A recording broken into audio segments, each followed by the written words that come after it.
시간 충분히 사용하시고 근데 이제 좀 넘었는데 오버된다 그러면 우리 인간 타임 예, 저 알겠습니다. 옆에서 이렇게 할 겁니다. 그러니까 원하시는 만큼 다 쓰세요. 여기.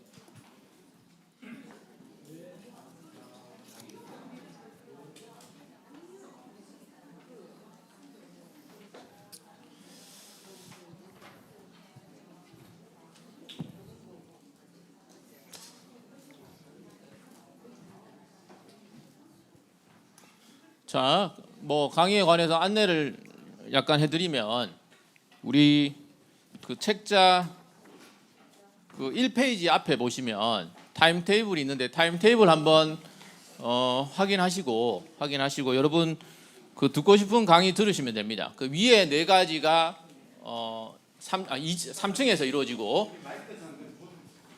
밑에 네 개가 마이크를 가까이 대라고? 예, 밑에 네 개가 그 이제 섹션 B 거기 보시면 이제 교수님들 있으니까 뭐 여러분이 듣고 싶은 거 들으시면 될 것 같고 시간은 일단은 강의가 30분.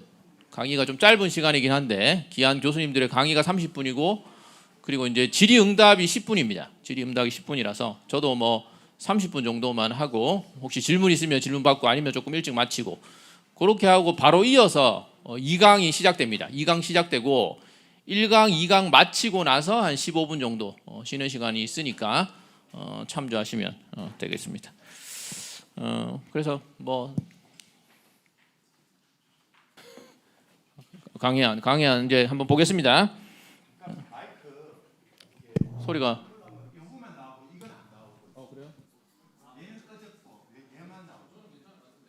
그래요? 예, 괜찮습니까? 그래요? 알겠습니다. 예, 55쪽입니다. 55쪽 보시면 저는 칼빈의 욥기 설교에 관해서 간략하게 글을 적었습니다. 칼빈의 욥기 설교를 뭐 방대하게 다 다루지는 못하고 그래서 이제 요 논문의 제목이 소고죠, 소고. 그래서 이제 간략하게 중요한 주제들을 이렇게 짧게 다루고 있는데 여러분들이 유익을 얻으셨으면 좋겠고 뭐 필요한 질문을 하시면 제가 이제 알고 있는 내용만큼은 여러분에게 그렇게 소개를 해드리도록 그렇게 하겠습니다. 읽어가면서 좀 내용을 소개를 하도록 하겠습니다. 두 번째 줄 보시면 욥기 말씀이 사실은 뭐 쉽지 않은 말씀이긴 하죠. 그래서 그 내용 한번 읽어보면 이렇습니다. 아무 이유 없이 인간을 괴롭히는 하나님을 어떻게 다룰 수 있는가? 또한 욥의 친구들이 말한 교리가 매력적으로 들리는데 하나님이 결국 그들을 책망하신 까닭은 무엇인가? 이보다 더 어려운 수수께끼는 욥 자신인데 하나님을 모독하는 것 같은 이 인물을 하나님께서 나중에 이제 친구들을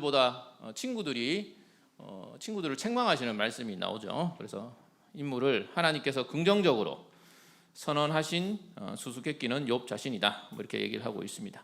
그래서 이제 욥 말씀이 사실은 옛날부터 굉장히 그 주의자들에게 굉장히 어려운 사실을 문제거리를 제공한 건 사실이에요. 그래서 아마 저와 여러분들도 욥의 말씀을 읽으면서 위로를 많이 받긴 하지만 위로와 도전을 받긴 하지만 설교로 전체를 다루는 건 좀처럼 쉬운 일이 아니죠. 아닙니다.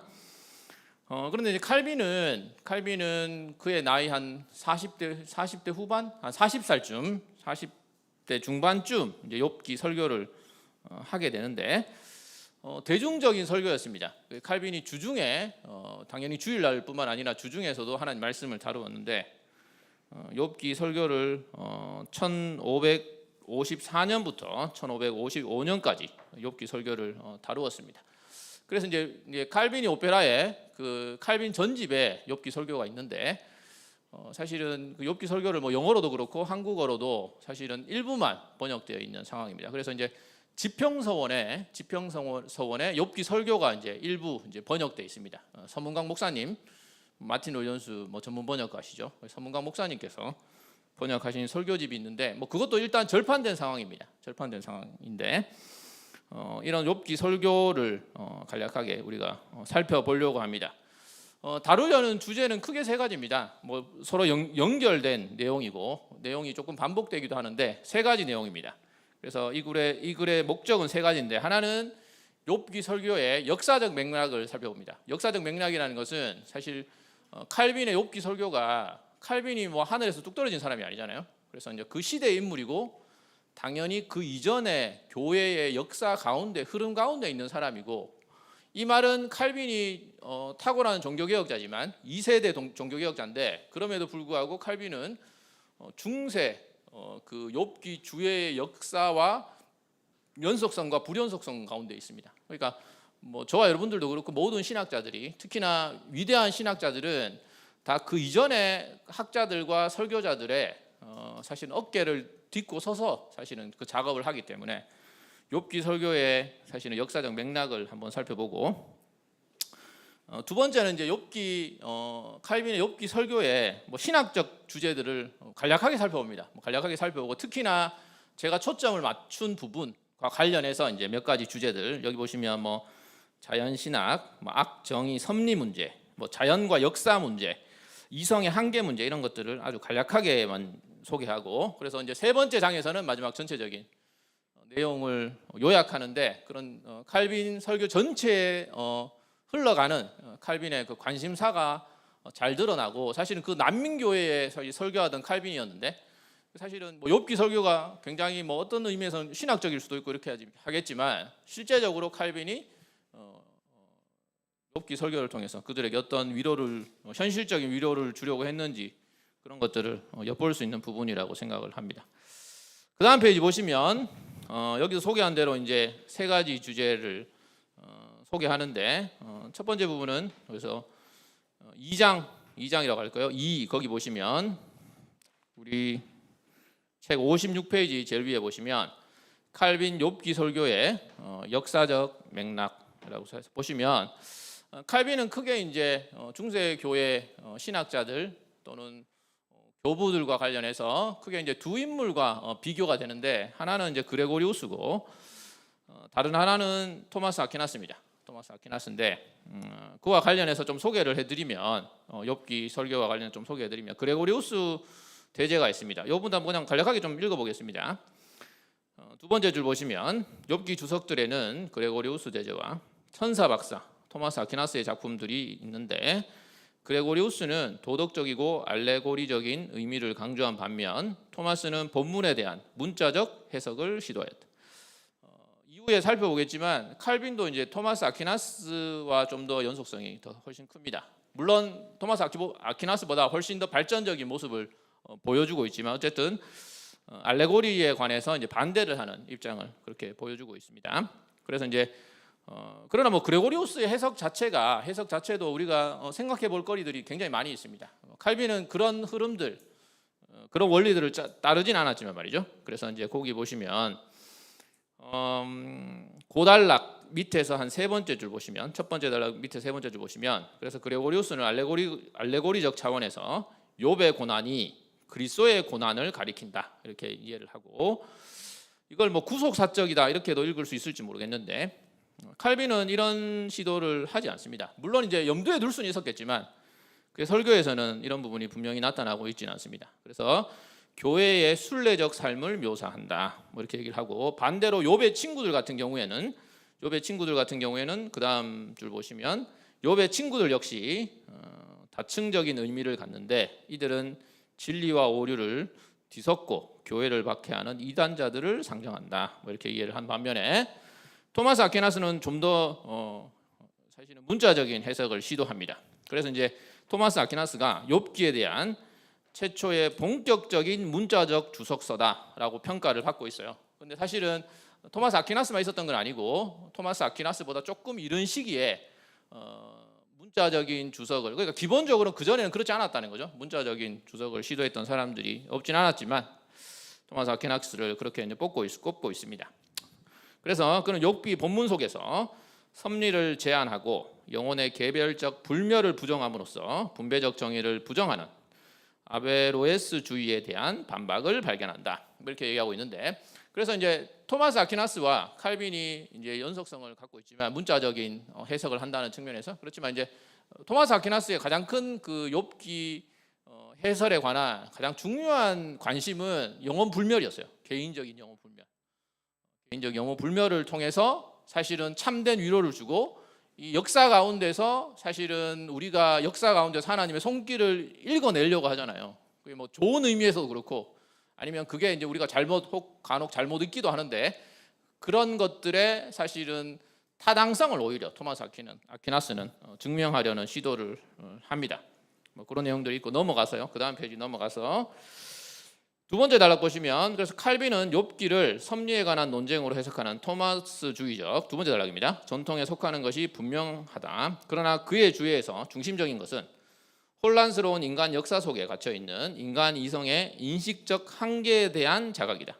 이 부분이 굉장히 칼빈 욥기 설교에서 굉장히 두드러진 부분입니다. 특히나 그 다음 단락 보시면 칼빈은 욥기 해석의 열쇠를 이 말씀을 칼빈이 욥기 설교에서 굉장히 많이 인용하는데 뭐 욥기 설교뿐만 아니라 기독교 학력 1권에서도 굉장히 중요한 주제인데 거기 보시면 고린도전서 13장 12절에서 그 해석의 열쇠를 발견하는데 13장 12절 말씀이 우리가 잘 아는 말씀이죠. 각주 70번 보시면 우리가 지금은 거울로 보는 것 같이 희미하나 그때에는 얼굴과 얼굴을 대하여 볼 것이요 지금은 내가 부분적으로 아나 그때에는 주께서 나를 아신 것 같이 내가 온전히 알리라.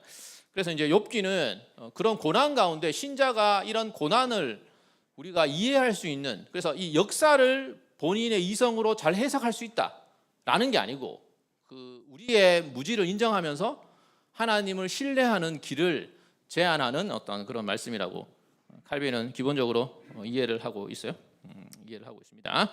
그래서 그런 내용들 한번 보시고 고단락 그 밑에서 세 번째 줄 보시면 세 번째 단락이네요. 세 번째 단락 밑에서 세 번째 줄 보시면 친구들의 등장과 함께 욥은 섭리의 가시성 논쟁에 휘말리게 된다. 친구들은 섭리가 오해할 수 없이 명백히 보인다고 주장한다. 그리고 친구들은 욥이 고난받는 게 욥의 죄 때문이고 굉장히 그 역사가 신자들이 경험하는 그 일이 굉장히 손쉽게 이해되는 거죠. 그러니까 네가 잘못했기 때문에 벌을 받는 거다 이렇게 손쉽게 이해되지만 욥은 그렇지 않다라고 얘기를 하는 거죠.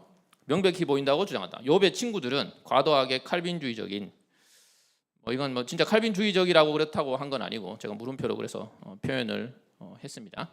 그리고 그러나 욥은 자신의 불행의 원인을 하나님께 돌리면서도 친구들이 말하는 그런 정의의 의문을 제기한다. 칼빈의 가장 큰 주의적 투쟁이 발견되는 곳은 그러니까 칼빈이 욥기를 이해하려고 하면서 굉장히 어려웠던 부분을 얘기하는 거예요. 어려웠던 부분은 욥기 42장 7절 말씀. 결론 부분 말씀인데 각주 71 보시면 여호와께서 욥에게 이 말씀을 하신 후에 여호와께서 대만 사람 엘리바스에게 이르되 내가 너와 내 두 친구에게 놓아노니 이는 너희가 나를 가리켜 말한 것이 내 종 욥의 말 같이 옳지 못함이니라. 그래서 욥기 마지막 부분에 보면 하나님께 욥을 책망하시잖아요. 욥도 회개를 하고 그런데 이제 최종 결론적으로는 욥이 친구들보다 더 옳다 이렇게 이제 평가를 하나님께서 내리고 있어요. 하나님께서 내리고 있는데 그 부분과 관련해서 이제 어떻게 이해할지 이제 칼빈이 고민을 했다고 할 수 있어요. 그래서 뭐 이런 얘기 말씀하고 있고 그래서 넘어가겠습니다. 그래서 3번 또 3장 보시면 3장 자연의 질서와 섭리의 불가시성 이 부분에서 저는 이제 칼빈의 욥기를 다루면서 이제 칼빈의 자연신학의 문제를 제가 한번 소개를 하면서 특히나 이제 칼빈이 이제 고와 관련해서 이제 칼빈 설교 전체가 방대하니까 그 중에서 일부분을 소개하고 있는데 몇 가지 이제 흥미로운 칼빈의 그 성경에 대한 설명에 대해서 몇 가지만 소개를 하고 있는데 그 부분 보시면 욥기 1장 6절 말씀, 욥기 1장 6절 말씀 관련해서 그 다음 페이지 보시면 거기 내용 보시면 사탄이 이제 나타나요. 사탄이 욥기 1장 6절에 사탄이 하나님 앞에 서죠. 이것과 관련해서 칼빈은 이제 전통적인 이해 가운데서 이제 사탄의 실체성뿐만 아니라 사탄을 하나님께서 전적으로 사탄이 하나님의 통제 아래 있다. 그래서 사탄에게 굴레를 씌운다라는 칼빈의 굉장히 전형적인 그런 표현이 나옵니다. 그래서 하나님께서 전적으로 사탄을 다스리고 하나님의 뜻대로 통제하고, 그렇지만 실제로 사탄이 굉장히 큰 영향력과 힘을 행사하고 또 이런 내용들을 표현하고 있습니다. 그런 표현과 함께 또한 이제 칼빈의 이해에서 두드러진 게 뭐냐면 욥기에서 나타나는 이해 중에서 자연의 규칙성과 역사 가운데서 하나님의 손길이 없다라는 게 아니고 분명히 나타나지만 우리가 그것을 손쉽게 이해하고 해석하고 다른 사람에게 적용하기 어렵다라는 부분을 소개하고 있어요. 그래서 그 중간 부분 한번 보시면 마귀들이 그 부분 한번 보시면 마귀들이 땅을 에워싸는 한편 하늘은 하나님의 영광을 드러낸다. 자연 속에 계시되는 하나님의 영광과 사탄의 위협이 공존하는 이 세계 속에서 칼빈에 따르면 욥과 그의 친구들은 섭리의 가시성을 둘러싸고 노정한다. 또 이 편이 또 나오는데 욥의 친구들의 연설 속에서 칼빈은 자신의 죄, 형벌, 정의에 대한 교리를 발견한다. 이게 무슨 얘기냐면 우리가 이제 욥기를 읽으면 친구들의 말이 어떨 때는 굉장히 성경적이고 성경 전체의 흐름과 맞는 주장을 하잖아요. 맞는 주장을 하고, 그런데 결국에는 욥의 친구들의 그 말 가운데서 욥에게 적용된 그런 말들이 사실은 결국 하나님이 거부하시는 그런 내용들을 확인하게 되면서 혼란을 겪죠. 그래서 이제 칼빈이 그렇게 표현을 한 거예요. 욥의 친구들 가운데서도 바로 자기가 가르쳤던 성경에서 발견하고 가르쳤던 그런 정통 교리가 발견한다는 거죠. 근데 이제 그 맥락과 상관없이 이제 그 욥의 친구들은 올바른 교리를 욥에게 잘못 적용한다라고 할 수 있겠죠. 그래서 칼빈은 이러한 구절들에서 유익한 교리를 발견한다. 욥의 친구들은 다음과 같은 교리를 가르친다. 곧 전능하신 하나님이 역사를 주관하시고 악인들에게 심판을 행하시고 인간은 전적으로 부패했고 고난을 받을 만한 정당한 이유가 되고 고난 가운데 있는 자는 자기 자신을 살피고 죄를 고백해야 한다. 이렇게 생각하잖아요. 우리도 그렇게 생각하고 하나님 말씀 가지고 우리 자신을 적용하지만 욥에게 친구들이 그렇게 한 문제와 관련해서는 칼빈이 이제 그렇게 이제 비판을 하고 이제 얘기를 하는 거죠. 그래서 그 다음 달라 보시면 그렇다면 욥기 42장 7절 칼빈이 욥기를 이해할 때 어려움을 겪었던 어떻게 이해되어야 하는가? 칼빈은 이 구절과 씨름한다. 그의 결론은 다음과 같다. 곧 욥의 친구들은 역사의 모호성을 이해하는 데 실패한다. 그들의 오류는 하나님의 정의가 이 땅에서 명백히 식별될 수 있다고 가정한 데 있다. 본인들이 알 수 있다는 거죠. 하나님께서 실제로 의롭게 행하시지만 많은 경우 그런 것들을 자연에서 발견되는 규칙과 그런 것과 비교했을 때는 심지어는 세상 사람들의 눈에도 감추어져 있을 뿐만 아니라 칼빈은 이제 죄의 인지적인 영향이 불신자들뿐만 아니라 신자들에게도 미친다고 생각하거든요. 그러니까 우리도 잘 알 수 없는 거예요. 알 수 없을 수 있는 거죠. 알 수 없을 수 있다라고 얘기를 합니다. 그래서 욥의 친구들과 관련해서 칼빈이 말한 욥의 친구들의 오류는 하나님의 정의가 이 땅에서 명백히 식별될 수 있다고 가정한 데 있다. 그들의 문제죠. 욥의 친구들은 좋은 교리를 잘못 가르친 모호한 인물이다. 이렇게 얘기를 하고 있습니다. 또 좀 넘어가서 그 다음 페이지 두 번째 달을 보시면 욥도 이제 뭐 그렇다고 뭐 다 맞는 건 아니죠. 욥이 책망을 듣죠. 그래서 두 번째 달을 보시면 그러나 칼빈에 따르면 욥은 바른 근거에서 욥도 그렇다는 겁니다. 그릇된 결론을 도출했다. 욥은 하나님을 향해 조급하게 불평했고 하나님께서 자신의 원수가 되셨다는, 그리고 하나님이 잔인한 폭군적인, 칼빈이 사용한 용어입니다. 힘을 자기에게 행사하고 계신다고 말하는 영적 시험에 빠지기도 한다. 이와 또 구별되는 또 인물이 한 명 나오는데 그게 이제 엘리후죠. 엘리후에 대해서는 하나님이 뭐 정죄하거나 이렇게 하지 않으셨죠. 그래서 칼빈은 엘리후가 이러한 의심들을 꾸짖고 있다고 이해한다. 그리고 엘리후야말로 위대한 칼빈주의자의 모범으로 등장한다. 여기서는 좋은 의미에서 사용하고 있어요. 욥기 32장부터 37장까지는 순수한 칼빈주의 교리를 가르치고 있다. 이 장들에 기반한 설교들에서 칼빈은 칭의, 하나님의 초월성과 정의, 그리고 섭리에 관한 자신의 교리를 가장 강하게 제시한다. 엘리후는 하나님은 본질적으로 의로우시며 결코 정의에 반하여 행동하실 수 없다는 점을 욥에게 다시 일깨운다. 뭐 이렇게 얘기하고 있습니다. 그래서 이제 다시 또 중요한 이제 칼빈이 욥기 전체를 이해하는 중요한 이제 흐름 가운데 전환점은 하나님이 말씀하시는 부분이죠. 욥기 뒷부분에서 하나님 말씀하신 부분인데 밑에서 두 번째 단락 보시면 밑에서 10번째 줄입니까? 두 번째 단락 보시면 칼빈은 하나님이 친히 말씀하시는 대목의 시작인 욥기 38장 1절에 특별히 주목하는데 그 말씀에 보면 하나님께서 폭풍우 가운데 말씀하세요. 폭풍우. 그래서 그 칼빈이 이해한 바로 따르면 여기서 의도적으로 폭풍우와 말씀을 대조 또는 대비시키고 있다라고 말하고 있는데, 칼빈은 폭풍우 가운데서 말씀이 자연과 역사 사이에 병치를 욥이 이해하고 있음을 재확인한다. 의미는 도덕적 혼란 한가운데서도 자연은 하나님의 능력, 선하심 그리고 섭리를 증명한다는 것이다. 이렇게 얘기하고 있습니다. 자연과 관련해서 얘기하고 있고, 마지막 부분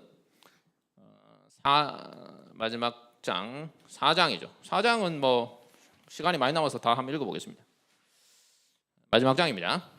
4장 60페이지 보시면 칼빈의 욥기 설교의 해석학적 전제 보시면, 우리는 앞서 칼빈이 토마스주의적 욥기 해석 전통에 서 있으면서 자연신학, 악, 정의, 섭리와 관련된 문제들과 씨름하고 있다고 언급했다.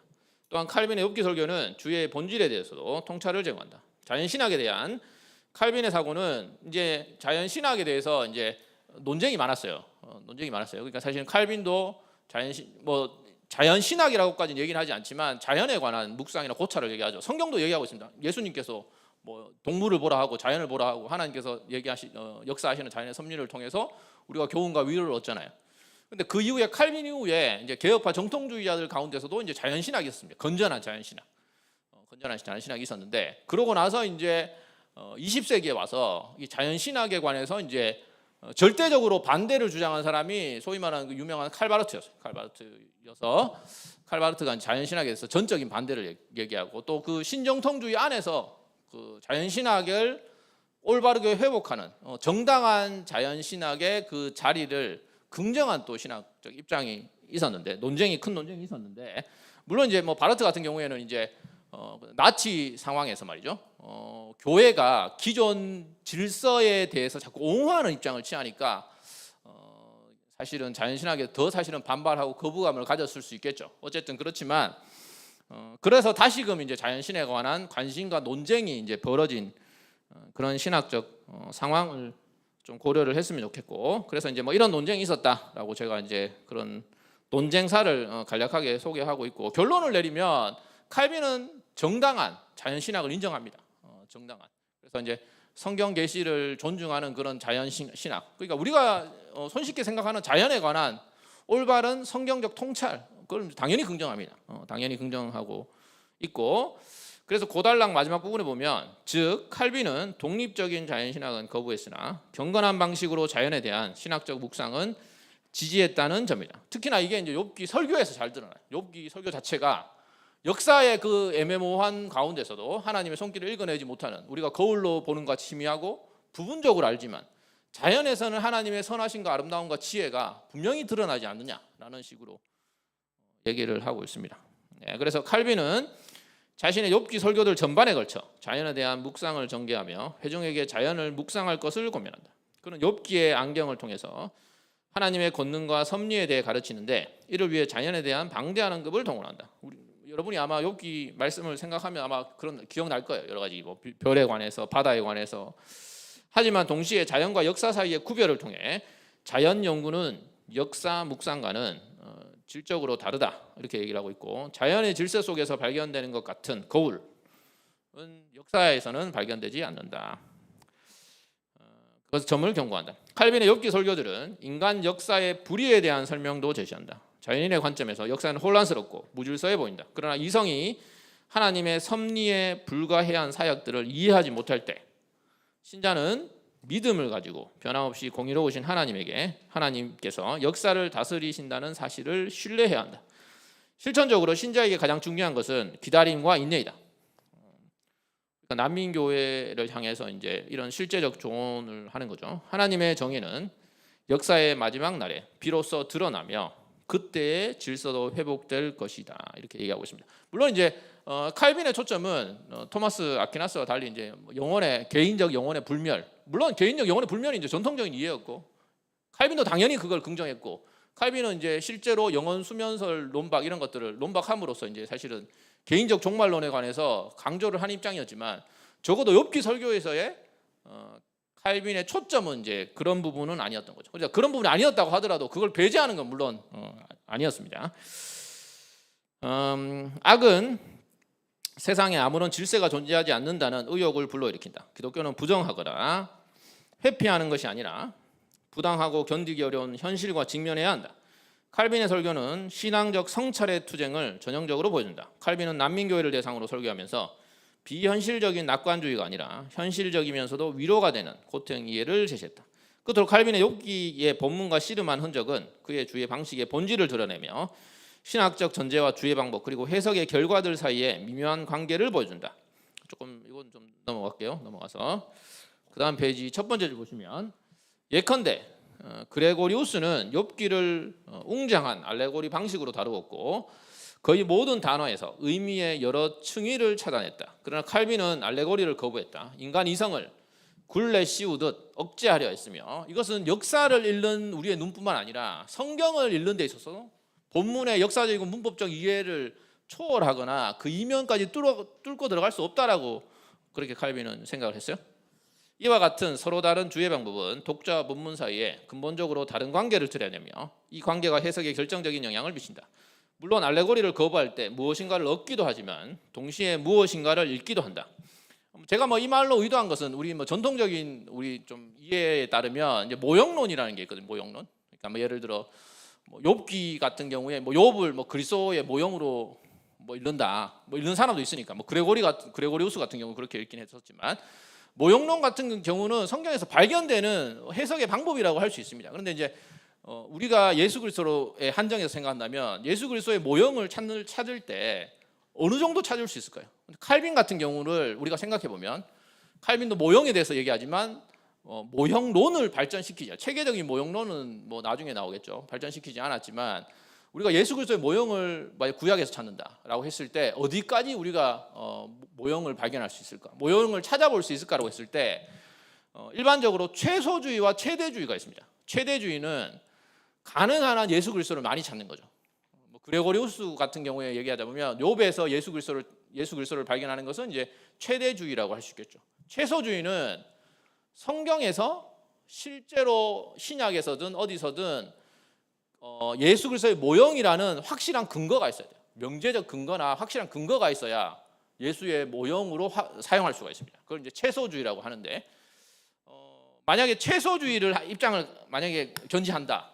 칼빈은 지금 이런 내용을 봤을 때는 표면적으로는 최소주의라고 할 수 있는데 그렇게 했을 때는 성경에서 말하고자 하는 내용들 가운데 어느 정도는 또 귀한 내용들을 잃어버릴 수도 있지 않을까 그런 얘기를 해보고 싶어서 자 그래서 칼빈의 방식에서는 인간 이성은 단순하고 직접적인 현실 인식을 추구하지만 결국 인식의 모호하고 미로 같은 성격 속에 갇히게 된다. 반면 알레고리적 접근에서는 이성이 더 많이 본다. 본문을 관통하여 보다 깊은 차원의 현실에 이르고자 한다. 전통적으로 알레고리 주의에서 사용되는 은유들은 이러한 심화된 인식을 지시한다. 넘어가서요. 칼빈에게 있어 이성은 본문도 역사도 관통하지 않는다. 본문의 내적 의미는 사라졌고 따라서 이성은 역사를 벗어날 수도 역사를 이해할 수도 없다. 판단을 위한 초월적 지점은 존재하지 않는다. 독자는 욥과 같다. 역사라는 무질서 안에 갇혀 있으며 인식과 오해의 소용돌이 속에 휘말려 있다. 칼빈의 해석은 그레고리우스보다 아퀴나스의 해석에 가깝다. 알레고리적 의미를 제거하면 욥기는 섭리에 관한 논쟁이 된다. 토마스 아퀴나스입니다. 칼빈도 욥의 친구들의 오류를 섭리를 역사에만 국한시킨 것으로 본다. 그러나 토마스는 사후세계의 필요성을 입증하는 데 주력한 반면 칼빈은 섭리의 식별 가능성 문제에 초점을 맞춘다. 더 나아가 두 사람 모두 폭풍 후 가운데서 신적 말씀을 유사하게 해석한다. 그래서 이 말씀을 굉장히 중요하게 본다는 얘기예요. 그러나 두 사람의 해석에서 중요한 차이점은 더 사실은 칼빈이 차이라고 한다면 칼빈이 훨씬 더 역사적이다라고 할 수 있어요. 역사적이라고 할 수 있는데 구체적 예를 하나 들면 욥기 40장에 대한 처리에서 드러난다. 토마스는 베헤못이 나오죠. 욥기 40장 15절에 베헤못이 뭡니까? 무슨 동물입니까? 베헤못 하마요. 우리 성경에 보면 개역 한글이 아마 하마라고 했던 것 같아요. 그리고 또 다른 번역 보면 하마 같은 베헤못 이렇게도 번역하고 지금은 개역 개정은 그냥 베헤못이라고 돼 있죠. 맞나요? 아마 그렇게 돼 있을 거예요. 돼 있는데 토마스 아퀴나스는 마귀로 왔습니다. 마귀. 굉장히 오랜 전통입니다. 사탄으로 보는 게 굉장히 오래된 전통이고 코끼리 형상의 마귀로 봤어요. 마귀로 봤습니다. 따라서 욥기는 하나님과 사탄의 결국에는 처음에 이제 하나님과 사탄의 얘기잖아요. 마지막도 하나님과 사탄의 얘기로 이제 마무리가 되는 거죠. 그렇게 이제 마무리된다고 깔끔하게 토마스 아퀴나스는 깔끔하게 이해를 한 거예요. 깔끔하게 이해를 했는데 40장에서 욥은 분명히 하나의 설명을 제공받는 거죠. 그렇게 되면 하나님께서 결국에는 그런 모든 문제를 욥에게 바로 딱 네 문제가 바로 이 마귀였고 마귀를 이제 처리하는 게 되는 거죠. 그의 고난은 하나님과 사탄 사이의 대결 때문이라는 것이다. 뭐 실제로 그렇지만 더 나아가 41장에 리워야단은 욥이 하나님의 도움 없이 사탄을 이길 수 없음을 보여준다. 뭐 이렇게 되어 있는데 반면 칼빈은 뱀모습 코끼리로 이해를 합니다. 코끼리. 하마 보통 이제 전통적으로도 하마로도 이제 실존하는 뭔가 이렇게 생물일 거 아니에요. 그러면 이제 뭐 그 당시에 있던 게 뭐 없어졌을까요? 뭐 공룡이었을까요? 뭐 여러 가지 썰이 있잖아요. 왜냐하면 하마라고 주장하는 것에 관한 굉장히 중요한 반론이 뭐냐면 욥기에 보면 이 베못의 꼬리가 나옵니다. 아세요? 관심 없습니까? 베못 꼬리가 나와요. 베못 꼬리가 나와요. 저도 이제 이거 보면서 이제 나중에 관심을 갖게 됐죠. 베못 꼬리가 나오는데 하마 꼬리가 어떤지 아십니까, 여러분? 하마 꼬리 있는지 없는지도 잘 몰라요. 하마 꼬리 기억 안 나시잖아요. 근데 거기 보면 그 베모 꼬리가 백향목으로 나오거든요. 백향목으로. 그러니까 이게 하마가 아닐 거다. 뭐 이렇게 얘기를 하는 거예요. 그래서 어쨌든 칼빈은 그냥 실제하는 코끼리로 이해합니다. 실제로 코끼리, 그 굉장한 그 웅장한 그 커다란 그 당시 그 칼빈 당시에 가장 큰, 뭐 지금도 가장 큰 동물이긴 하죠. 그래서 코끼리로 이해합니다. 코끼리는 이제 하마로 많이 이해를 했는데 칼빈은 40장이 하나님께서 자연을 제어하신다는 것과 하나님의 판단이 이해 불가능한 한을 보여준다는 것으로 그냥 해석을 합니다. 그래서 욥에게도 독자에게도 여전히 혼란스러운 채로 남는다. 칼빈의 해석은 이전의 해석들과 비교할 때 더 초월적인 하나님을 얘기하고 더 타락한 역사를 얘기하고 그리고 욥의 더 제한적인 인식을 강조합니다. 인간 이성의 기만성, 역사적 사건들의 혼란 그리고 그로 인한 섭리의 불가해성에 대한 칼빈의 지속적인 관심은 본문 해석 전체를 일관되게 지배한다. 그래서 이제 이런 어떤 해석적 특징을 보여주고 칼빈에 따르면 현재 역사 영역 안에 갇힌 욥은 실제로 이해하지 못한다. 그는 오직 믿음을 통해서 자신이 이해할 수 없는 역사를 공의로운 하나님이 다스리신다는 것을 신뢰할 뿐이다. 칼빈은 욥을 인간 역사의 의인화로 제시함으로써 욥의 처지를 자신의 회중에게 확장한다. 그들 역시 이해할 수 없는 역사 속에 서 있으며 자신들이 보지 못하는 공의를 고백할 수밖에 없고 마치 희미한 거울을 통해 보듯 여러 온전히 보지 못한 섭리를 언젠가 얼굴과 얼굴을 마주보듯 보게 될 것을 소망할 수밖에 없다. 흥미롭게도 칼빈은 이제 욥기 설교에서 욥기의 마지막 부분에 보면 이제 욥이 회복되잖아요. 회복되고 이제 딸도 낳고 막 두 배로 이제 더 번성을 하게 되죠. 근데 그 부분을 설교에서 다루지 않습니다. 그 부분을 다루지 않고 마쳐. 칼빈이 이해한 욥은 자신의 삶에 닥친 재앙적 사건들 속에서 하나님의 선하심과 정의를 식별할 수 있다고 주장하는 오류를 범하지 않는다. 곧 역사는 하나님의 섭리적 돌보심을 비추는 명확한 거울이 아니다. 그러나 자연에 계시는 하나님의 사역들은 욥에게 역사라는 악몽으로부터의 위안을 제공한다. 그것들은 지혜로우신 창조주에 대한 끊임없는 증언을 제공하는 것이다. 하나님께서 자연을 다스리신다는 증거가 결국 욥으로 하여금 절망에서 믿음으로 나아가게 만든다. 그러나 이 믿음이 하나님의 목적을 욥이 실제로 이해하게 했다는 뜻은 아니다. 왜냐하면 창조 세계의 경이로운 현상들조차 자연 안에 감추어진 측면이 존재함을 가리키기 때문이다.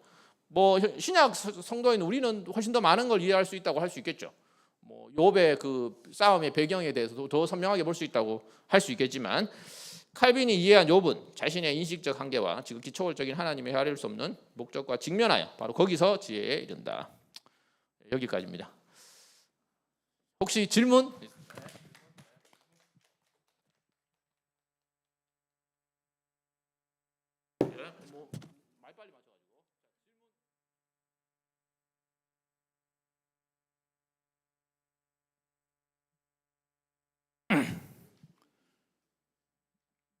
이 내용을 보시고 이 원고에 나오는 것 중심으로 해서 아니면 뭐 다른 거라도 혹시나 제가 아는 내용이면 제가 말씀드릴 수 있는 거면 말씀을 드리고.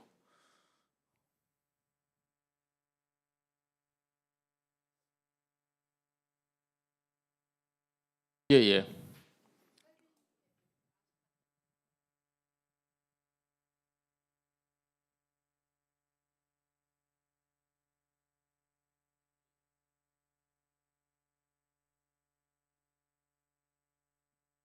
피난민 교회, 피난민. 그러니까 당연히 이제 칼빈이 왜냐하면 핍박이나 특히나 이제 프랑스에서 이제 온 사람들 와서 이제 고난 받는 사람들 이런 사람들에 의해서 모인 교회였던 거죠. 칼빈 본인도 자기 고향에서 떠나서 이제 사역을 하고 있으니까 그런 의미에서 이제 난민 교회라고 한 거죠. 그냥 피난민 교회, 난민 교회 이렇게 이제 얘기를 하는 거죠. 칼빈이 그런 교회에서 이제 그런 사람들을 상대로 가장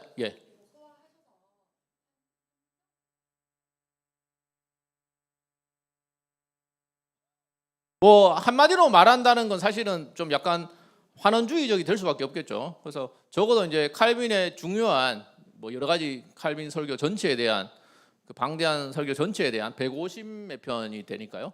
설교 전체를 하나로 얘기한다는 건 사실은 굉장히 부적절해 보이고 만약에 적절한 표현이라면 적어도 칼빈은 역사 가운데서 우리가 하나님의 고난 가운데서 그 고난을 다른 사람의 고난을 해석하거나 설명할 때 우리가 굉장히 성급하지 않도록 인식적 한계를 분명히 얘기한다고 할 수 있겠죠. 그러면서도 동시에 하나님께서 공의롭게 다스리고 하나님께서 선한 사람들에게 복을 주시고 악한 자에게 심판한다는 성경의 일관된 원리도 함께 긍정합니다. 칼빈은 이제 친구들이 욥에게 잘못 적용한 거죠. 잘못 적용한 걸 문제 삼은 거고 실제적으로 얘기하자면 우리도 사실은 딴 사람의 고난에 대해서 평가하잖아요. 본능적으로 평가하거든요. 근데 사실은 그 평가가 우리 안에 하나님께서 주신 공의로움과 공의롭고 의로운 사람에 대한 하나님의 기쁨 그리고 죄와 악에 대한 하나님의 심판에 대한 그리스도인으로서도 그렇고 일반 사람들도 그렇고 그런 감각을 갖고 있습니다. 그거 자체가 나쁜 게 아니거든요. 그 자체가 나쁘진 않지만 우리가 그것을 너무 성급하게 손쉽게 이제 다른 사람에게 적용을 한다는 데서 이제 문제가 현대 교회나 아니면 현대 교회뿐만 아니라 모든 우리 인간의 제약되고 연약한 인간의 한계라고 할 수 있겠죠. 근데 그렇게 하잖아요. 다른 사람에게 그런 걸 적용하죠. 그런 것들에 대해서 생각해 볼 수 있을 것 같습니다. 칼빈의 이 설교는 이게 전체가 아닙니다. 전체가 아니고 제가 이제 살펴본 부분에서 이렇다는 거죠. 이런 부분이 분명히 있다라는 거지. 다른 많은 풍성하고 그런 내용들도 남아 있겠죠. 그리고 이제 실제로 욥기 성경은 훨씬 더 또 많은 더 풍성한 내용들을 담고 있을 수 있겠죠. 또 다른 안 돼요. 딴 사람.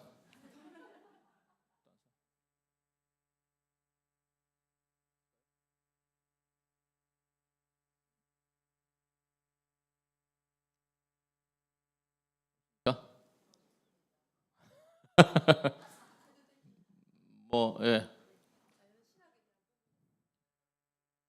예. 예. 예.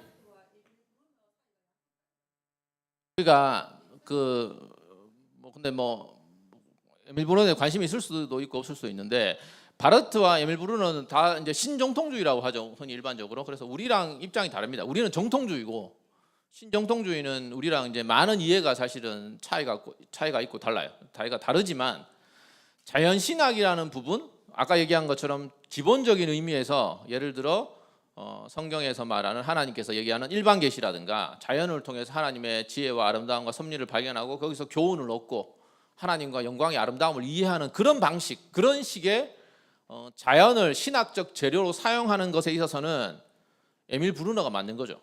바르트는 그걸 전적으로 거부를 했으니까. 근데 이제 에밀 브루너 바르트 같은 경우에는 그런 기독교 역사에서의 하나의 신학적 논쟁이라서 제가 언급을 한 거고 우리랑 입장은 다르다는 거고 자연 신학에 관해서는 적어도 에밀 브루너 입장이 우리의 입장과 함께 간다고 할 수 있겠죠. 자, 그러면